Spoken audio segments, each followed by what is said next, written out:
Hey guys and gals, what's up? This is Nathan. Welcome back to another episode of Comic Coloring Tips and Tricks. This is going to be a short video, or shorter video, this week. Just got wrapped up in a whole lot of extra work. So yeah, this is something I've been meaning to get to for a while, and it's talking about the anti-alias, alias debate. I mean, I don't know, it's not a debate, but I get asked about it a lot. You know, because like when I'm doing my flats, I'll have it off, but when I do my rendering, I have it on. I have a lot of people ask me why. I know a lot of comic book colorists just like to just have it off all the time for rendering as well. Before I get too much into that, let me go over for the noobs, or people that may not be familiar with what we're talking about, as far as like this little guy up here on the top of the screen, anti-alias on the feather of your lasso tool. So I mean, if you're on your brush, you're not going to see that option, so make sure you hit L, or go ahead and click on your lasso in your tool palette here, and you see anti-alias. And when you're doing your flats, you want to have that turned off. And what that'll do, just grab two colors here, right? Make sure that's turned off, okay. And what that'll do, that'll allow these two colors to butt up nicely against each other. You can see that. So it gives it like a jagged, you know, it's more of a pixelated look. So let's see if I go like this. Let me just do the big one. I go like that, and I'll just cut that in half and then fill that. So you can see it's nice and smooth like this, but we have, it's not just like this blue and this reddish color. You know, you can see it already mixed in, you know, this color and this color to help them blend smoothly. When you're doing your flats, you don't want that, because you just want to pick that blue color and then go ahead and render it. You know, whereas if I pick that on here, you'll see it doesn't pick up these little guys in between. So here's, you know, this guy right here is a different color than this. This guy here is a different color from this. You know, and it's just these slight variations. And so if I fill that in with the color, it's going to be, let's say, this purple. You know, now great. Now I'm left with all these colors here, which you don't want. Because in case I mean, most of the time, your line art will be covering that. But if there's like some shifting in the plates when it goes to printing, you know, you're going to see like these different colors. And most of the time when we flat, we use bright, vibrant colors. And so you don't want that to pop out from underneath your line art. Or if you're doing revisions, you know, you want to change that color, and then, you know, you might have this stuff here on the outside edge or something. So that's why with flats, it's important to have your anti-alias off.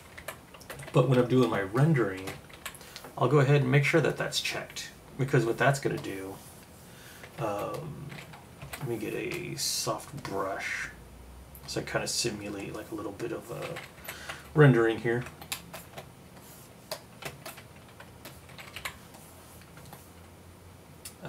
Just grab those two colors. I'll fill that.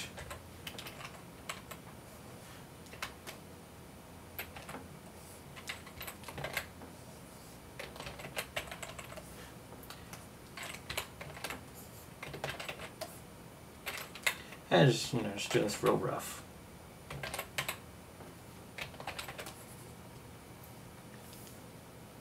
Maybe a little bit brighter. Right, so we have like our rendered thing there, and let me turn that off. Let me get that on this side. I'll render out another one. Oops. Using the same techniques.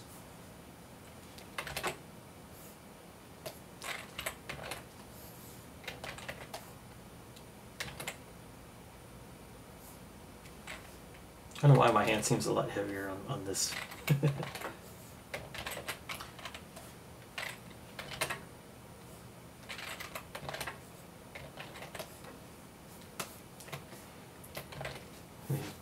that a little bit more. So that's a fair comparison. Alright, now that's close enough. Alright, so what we see, if we're just looking, you know, in this inner part here, you know, the colors blend a little bit nicer than over here. I mean, some parts, you know, blends really nicely. I could have, you know, cleaned that up a little bit more. But to me, I don't know, it just looks nicer. You know, it's all personal preference. But one thing that always bugs me, it is something that's beyond our control as a colorist. You know, we're given the artwork, we color it, we send it back to our clients. You know, or if it's for ourselves, then, you know, we do whatever we got to do with it. Let's say if we're on a professional job, you know, say like DC, Marvel, they'll give us, you know, the editors will send us an image, we color it, we send it back, you know, we get paid, everything's great.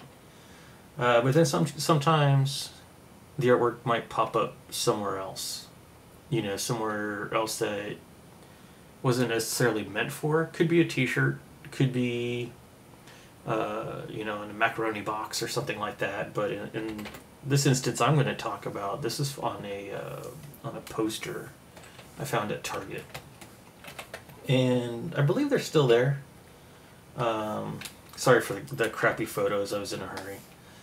And it was a lot of glare, because they're in the plastic cases. So if you have a chance, if you have a Target next to you or something, see if you can find it and take a closer look at this poster. And, you know, the coloring from a distance, you know, it looks great, you know, great lighting, you know, the render style and everything looks awesome. You know, but it looks like they just took it wasn't even like a cover or anything. It doesn't look like, it just looks like they took like a panel, you know, and like blew it up to poster size. And you know, like from a distance, like, oh, what are you talking about? It looks great, you know, until we really get in here. And now you can see, you know, how jagged these look. Let me grab yeah, let's grab a green, because that'll stand out nicely. Let me see, hard brush. So you can see, you know, these little stepping. So there wasn't like an anti-alias on there. You know, this is all aliased for the selections for the rendering. The artwork was probably thresholded, you know, to give it that look as well. You know, and that's great. You know, when it's small, you know, comic book size, you can't tell the difference. You know, same thing. Oops. Same thing we're talking about here. You know, from this distance, you can't tell that difference. You know, until we're close up and it's blown up into our faces. You know, like this poster is. And so, you know, some other instances, you know, it just close up, you know, this poster just looks horrible. And also you can see, like, I mean, like, some of the highlights go out. You know, I'm sure if this was done properly, then the artwork would have been drawn, well, not this size of the poster, but it would have been, you know, scanned in at least, you know, for the size. So the artwork would have been a lot crisper. The colorist would have known ahead of time that it was going to be, you know, for a poster. And I'm sure you wouldn't have, you know, these issues here going on. You know, and that's kind of the thing that stinks, you know, when, you know, it could be some guy in marketing. Oh, we need a poster, let's use this image. You know, and not understand it, that it's not, it was made for the comic book, that's going to be this size, not, you know, to be blown up.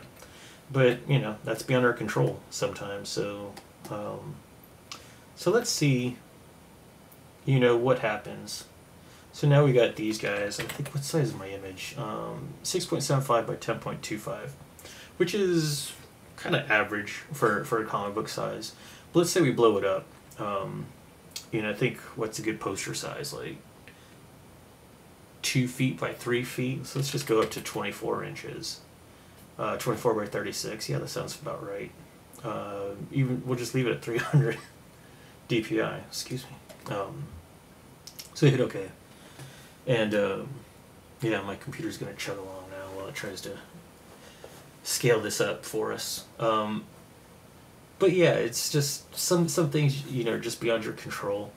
You know, so just try and mitigate those kind of things, you know, and one of the ways I do it is by, you know, having that anti-alias on when I render, you know, when I'm going in and making my selections for my airbrush and stuff like that. You know, of course, if you're doing like a painting, you know, painterly technique, you know, that wouldn't be an issue or anything like that. So, wow, this is really going to take a while. Alright, you know, alright, we're not going to do that. Never mind.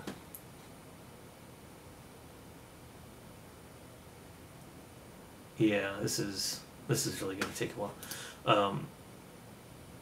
But, I mean, what I was going to try and attempt to show, I should have had one done already. But, you know, it doesn't look the greatest, you know, when it's blown up to this size, but it certainly looks a lot better. You know, it's almost, say, like, let me see if there's like a good, no, not really.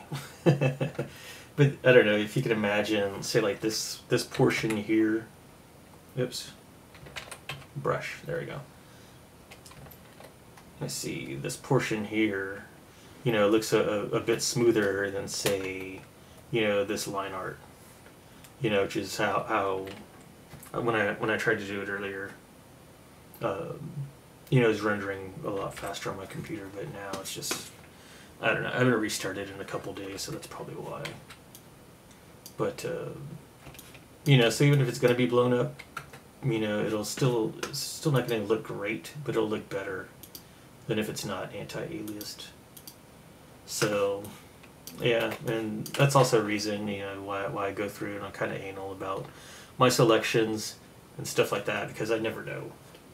You know, once I'm done with the piece, I send it off to a client. I don't know, like, what they're going to do with it. You know, I might be told, like, oh, this is going to be, you know, 11 by 17 print, you know, for a convention. You know, it's like on a commission I do.